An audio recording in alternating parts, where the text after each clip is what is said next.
Գյումրու Վարդանանց հրապարակում ձերբակալված 33 քաղաքացիների մեջ կա նաև մի անչափահաս տղա, որին նույնպես մեղադրանք է առաջադրվել արդարադատության իրականացմանը միջամտելու զանգվածային անկարգությունների մասնակցելու հոդվածով, հայտնել է փաստաբան Հայկ Հարությունյանը։ Նրա տեղեկություններով ձերբակալվածները 33-ից շատ են։ Մամուլում տեղեկություններ կան, որ ձերբակալվածների պահման վայրերում տեղ չի եղել եւ բերման ենթարկվածների մի մասին տարել են աշտարակ, մյուս մասին Ալավերդի։ Այնտեղ տեղափոխվածների թվում է եղել նաև մեր ձևով շարժման անդամ Ռուբեն Մխիթարյանը, նրան մեղադրանք է առաջադրվել 2 հոդվածով։ Մեր ձևով շարժումը հայտնել է, որ Մխիթարյանը հարցաքննվում է քննչական կոմիտեում, ինչից հետո հնարավոր է դատարան միջնորդություն տանեն կալանավորելու համար։ Տեսա, որ խաղաղությունը ոչ միայն մեր սրտում է, ոչ միայն մեր ընկալման մեջ է, այլ ադրբեջանական կողմի մեջ է։ Ազգային ժողովի նախագահ Ալեն Սիմոնյանը այսօր մանրամասներ է պատմել Ադրբեջանի իր գործընկերոջ հետ հանդիպումից։ Սիմոնյանի կարծիքով հանդիպումը շատ ավելի ջերմ է ընթացել, քան որոշ երկրների գործընկերների հետ։ Ազգային ժողովի նախագահը բացահայտել է նաև ադրբեջանական կողմի հիմնական մտահոգությունը կապված հնարավոր նոր պատերազմի հետ։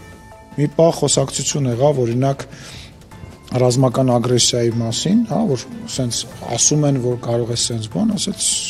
հնարավոր չէ, ասեց ոնց մենք այսքան քայլ ենք արել, այսքան բան ենք արել, այսքան միջազգային պարտավորություն ենք վերցել մեր վրա։ Միջազգային տրանսպորտային հաղորդակցությունը Հայաստանը պատրաստ է անհապաղ ապահովել իր տարածքով բեռնատար ավտոմեքենաների տարանցումը Թուրքիայից դեպի Ադրբեջան եւ Ադրբեջանից դեպի Թուրքիա, հայտնել է վարչապետ Փաշինյանը Թբիլիսիում Մետաքսի ճանապարհ 5-րդ համաժողովի ժամանակ։ Ոչ միայն քաղաքական,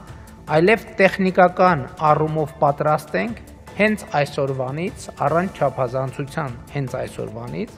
Հայաստանի Հանրապետության տարածքով ապահովել բեռնատար ավտոմեքենաների տարանցումը Թուրքիայից դեպի Ադրբեջան եւ Ադրբեջանից դեպի Թուրքիա։ Հայաստանի տարածքում թե ճանապարհները, թե սահմանային ենթակառուցվածքները պատրաստ են սրա համար Մարգարա, Եղեգնաձոր, Սիսիան, Գորիս երթուղով։ Քաղաքական առումով մենք պատրաստ ենք նույն կերպ ապահովել Նախճեվանի ինքնավար հանրապետությունից դեպի Ադրբեջանի հիմնական մաս եւ հակառակ ուղղությամբ տարանցումը Հայաստանի տարածքով, բայց տեխնիկապես դեռևս պատրաստ չենք ենթակառուցվածքների բացակայության պատճառով։ Այս հայտարարությունը հաջորդել է 3 Աստանայում Ադրբեջանի նախագահ Իլհամ Ալիևի այն հայտարարությանը, որ Ադրբեջանը վերացնում է իր տարածքով դեպի Հայաստան բեռների տարանցման սահմանափակումները։ Ալիևը նշել էր, որ նման մի բեռ ղազախական հացահատիկ արդեն դեպի Հայաստան ճանապարհին է։ Շատ կարճ ժամանակ անց պարզ դարձավ, որ հացահատիկի բեռը ոչ թե ուղիղ Ադրբեջանից մտնելու է Հայաստան, այլ Ադրբեջանի տարածքով գնալու է Վրաստան, այնտեղից Հայաստան։ Վրաստանում գտնվող Հայաստանի վարչապետ Նիկոլ Փաշինյանը հարևան երկրի իր պաշտոնակից Իրակլի Կոբախիձեի հետ առանձնազրույցում քննարկել է Հայաստանի եւ Ադրբեջանի միջև խաղաղության հաստատման հարցը։ Պաշտոնական աղբյուրը հայտնել է, որ Իրակլի Կոբախիձեն ասել է. հաստատված խաղաղությունը նոր ազդակ կհաղորդի տարածաշրջանային համագործակցության եւ կայունության ապահովմանը։ Նիկոլ Փաշինյանը մանրամասն պատմել է թրիփ եւ խաղաղության խաչմերուկ նախագծերի մասին։ Հայաստանի ճարտարապետների պալատը հայտարարել է, որ ժամանակավորապես կդադարեցվեն Հայոց ցեղասպանության հուշահամալիրի հիմնանորոգման աշխատանքները, որոնք մեկնարկել էին 2024 թվականի հոկտեմբերի 8-ին եւ որի համար պետբյուջեից հատկացվել է շուրջ 743 միլիոն դրամ։ Որոշումը կայացվել է պալատի խորհրդի անդամների շրջայցից եւ նախագծի հեղինակային խմբի հետ հանդիպումից հետո, ինչին հաջորդել է ՀԳՄՍ նախարարության գիտամեթոդական խորհրդի արտահերթ նիստը։ Նիստին մասնակցել է նաեւ ճարտարապետ Անահիտ Թարխանյանը, հուշահամալիրի հեղինակ Արտուր Թարխանյանի դուստրը, որը ավելի վաղ մտահոգություն էր հայտնել աշխատանքների վերաբերյալ։ Հայաստանի ճարտարապետների պալատի հայտարարության մեջ ասված է. մեջբերում որոշվել է շինարարական աշխատանքները ժամանակավորապես դադարեցնել շինհրապարակի պատշաճ կահավորման եւ աշխատանքների անվտանգության ապահովման նպատակով, ինչպես նաեւ շարունակել վերականգնման գործընթացը միայն մասնակի քանդված 3 մույթերի հատվածում։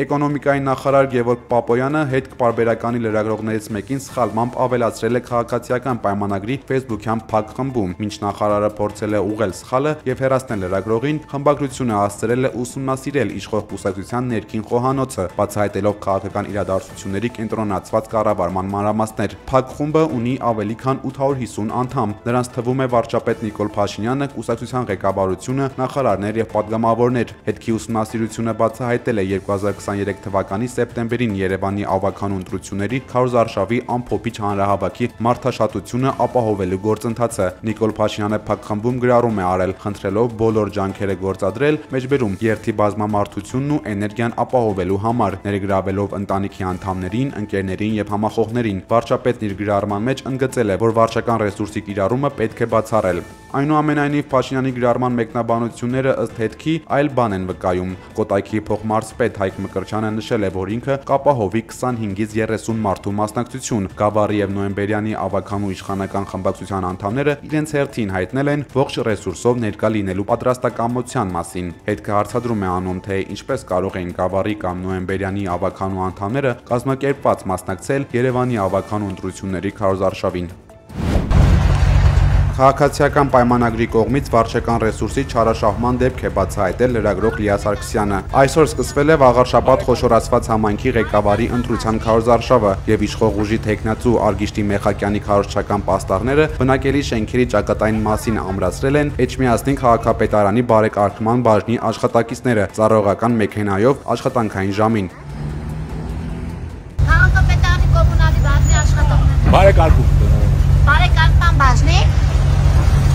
Այդ որ հատվածներում այդ կպցնելու շենքերի վրա, Որտե ասում են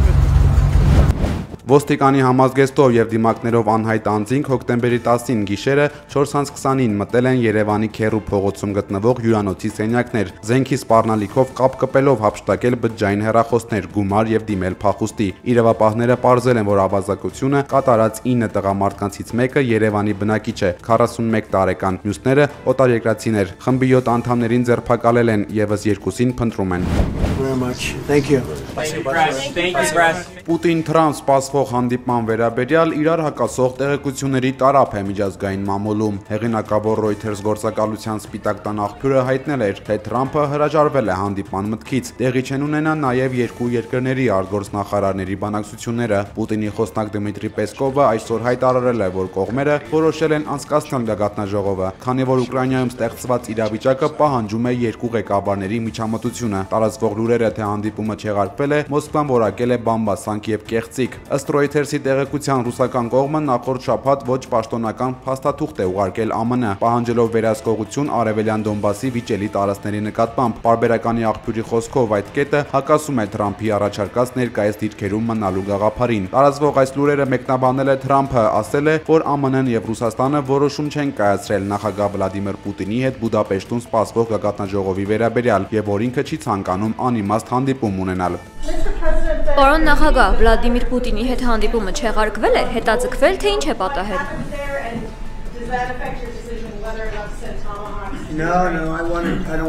Ոչ, ես չեմ ուզում անիմաստ հանդիպում ունենալ, չեմ ուզում ժամանակ պատնել, այնպես որ կտեսնենք ինչ կլինի։ Այս ամենին զուգահեռ եվրոպական երկրները Ուկրաինայի եւ Միացյալ Նահանգների հետ միասին մշակում են հրադադարի նոր առաջարկ, այն ներառում է խաղաղության խորհրդի ստեղծում, որը պետք է գլխավորի ԱՄՆ նախագահ Դոնալդ Թրամփը։ Լոնդոնում այս շաբաթ նախատեսվում է Ուկրաինայի դաշնակից 35 երկրների ներկայացուցիչների հանդիպում, քննարկելու են Կիևին երկարաժամկետ օգնություն տալու հարցը։ Լուվրի թանգարանի խոշոր կողոպուտից հետո Ֆրանսիայում նոր աղմկահարույց գողություն է եղել։ Այս անգամ ներխուժել են երկրի հյուսիս-արևելքում գտնվող Դենի Դիդրոյի թանգարան եւ գողացել 18-ից 19-րդ դարերի ոսկյա եւ արծաթյա մետաղադրամների հավաքածուի մի մասը։ Գողացված իրերի արժեքները դեռ պարզ չեն։ Այսօր հայտնի է դարձել, որ Ֆրանսիան Լուվրից գողացված եւ չապահովագրված թանկարժեք իրերի համար փոխհատուցում չի ստանա։ Երկրի մշակույթի նախարարությունը հայտնել է, երբ ցուցանմուշները գտնվում են թանգարանում, պետությունն ինքն է ապահովագրողը, իսկ Լուվրի ամբողջ հավաքածուն գործնականում անհնար է ապահովագրել, քանի որ Մոնալիզայի նման գլուխգործոցների արժեքը հնարավոր չէ գնահատել։ Լուվրից գողացված թանկարժեք զարդերը գնահատվել են 88 միլիոն եվրո։ Կողոպուտից հետո թանգարանի տնօրենը հրաժարական է ներկայացրել, սակայն նրա դիմումը մերժվել է։ Հայտնի է, թե ով կներկայացնի Հայաստանը մանկական Եվրատեսիլ 2025 երգի միջազգային մրցույթում։ Մեր պատվիրակը 12-ամյա Ալբերտն է։ Մանկական երգի եվրոպական մրցույթը այս տարի կանցկացվի Թբիլիսիում դեկտեմբերի 13-ին։ 102 տարեկանում մահացել է Շառլ Ազնավուրի քույրը Այդա Ազնավուր Կարվերենցը։ Նրան կհողարկավորեն ընտանեկան գերեզմանատանը։ Այդան աշխարհահռչակ կոմպոզիտոր Ժորժ Կարվարենցի կինն էր։ Կոմպոզիտորը նույնպես հայկական արմատներ ուներ։ Այդա Ազնավուրը վաղ տարիքից երգել է հայկական երգեր, եղբոր աշխարհահռչակ շանսոնեի հետ մասնակցել համերգների, այդ թվում Հայաստանում։ Տեսանյութում դաշնամուրի մոտ Այդա Ազնավուրն է։